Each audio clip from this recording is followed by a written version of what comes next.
Liverpool have thrashed Bournemouth 9-0 to record their first win of the English Premier League season.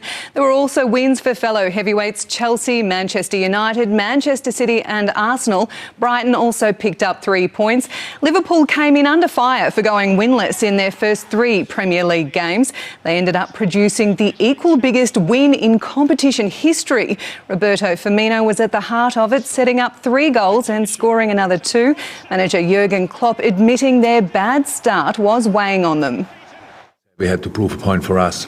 We were not happy with the way we played. We had good moments in nearly all the games, but we showed things which we are strong at and other things where we have to improve. And that's what we had to do today. Man City's big new buy, Erling Haaland, scored a second-half hat-trick to bring them from 2-0 behind to beat Crystal Palace. Arsenal is 4 wins from 4 and top of the table after coming from behind to beat Fulham. Raheem Sterling scored twice in Chelsea's win, and a Bruno Fernandes volley was good enough to get Manchester United past Southampton. Australian Jay Vine has claimed a stage 8 of the Vuelta a España, his second stage win in 3 days. The 26-year-old Queenslander sped off from the breakaway group with 6 kilometres to go, finishing ahead of Marc Soler, who threatened with a late surge. Vine shaking his head in disbelief as he crossed the line after 6 gruelling climbs over the 153-kilometre stage. He says his confidence is growing with every win. Yeah, riding in the group today, all the pressure was off me. I had sort of two goals, and if one didn't pay off, I always had the KOM jersey to fall back on. Belgium's Remco Evenepoel remains the overall race leader heading into stage 9. Rafael Nadal says he still doesn't know whether his abdominal injury will allow him to play at the US Open this week. Nadal is the 2nd seed and is due to play on centre court against an Australian world number 198, Rinky Hijikata. 3-time champ Novak Djokovic definitely won't play because of his COVID vaccination status, but Nadal says the show must go on regardless of the big names. I miss it. A lot of important events in my tennis career because of injuries, without a doubt. Last year I was not here. 2 years ago I was not here. The tournament continues and the world of tennis keep going.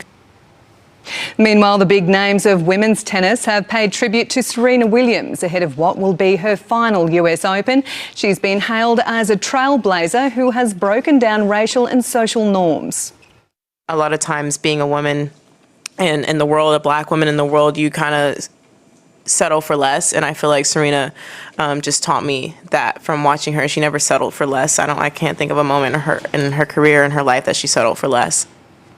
Williams will also play on centre court in round 1 against Montenegro's Danka Kovanic. It's been a thrilling conclusion to round 1 of the AFLW season. The Bulldogs held on for a 7-point win over GWS. Geelong won a low-scoring encounter with Richmond, and Brisbane demolished Fremantle by 49 points. It was a tough opening fixture for the Dockers, with the longest trip in football, and the Lions never looked in danger, facing little resistance in the last term. A fiery encounter for the Dogs with some pushing and shoving behind the ball. GWS got within reach, but Rochelle Cranston sealed it brilliantly. Gabby Newton kicked 2 goals on return from shoulder reconstructions. Walking out here, I wasn't quite sure whether to cry or get really pumped. It just feels amazing to be back out here after such a long time out. You forget just how much you love playing footy with your friends, so it's just great to be out here. While new recruit 19-year-old Georgie Prespakis was key to the Cats' victory, booting the side's only 2 goals in the game, including a long bomb with less than a minute left on the clock.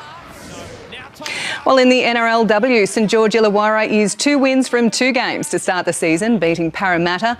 Parramatta duo Tiani Penatani and Gail Broughton gave the Eels the advantage in the first half, but it was the Dragons' centre Paige McGregor who put on a masterclass, crossing for 2 tries, including the winner with 11 minutes left.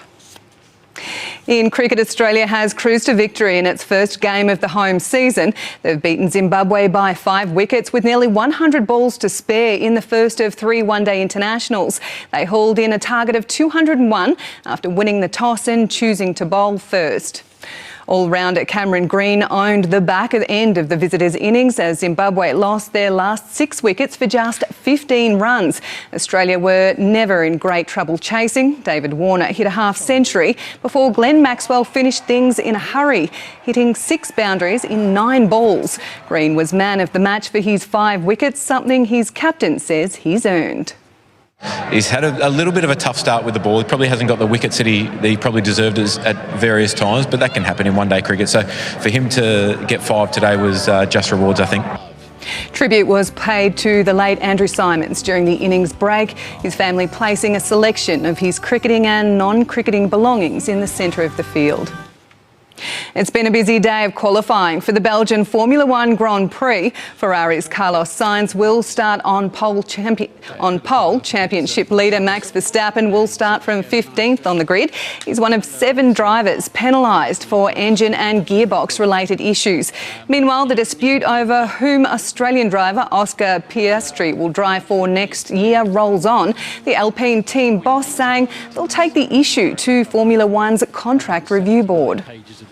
What we're doing to retain him is going to the CRB on Monday, and we'll have the CRB decide which contract that Oscar signed takes precedence.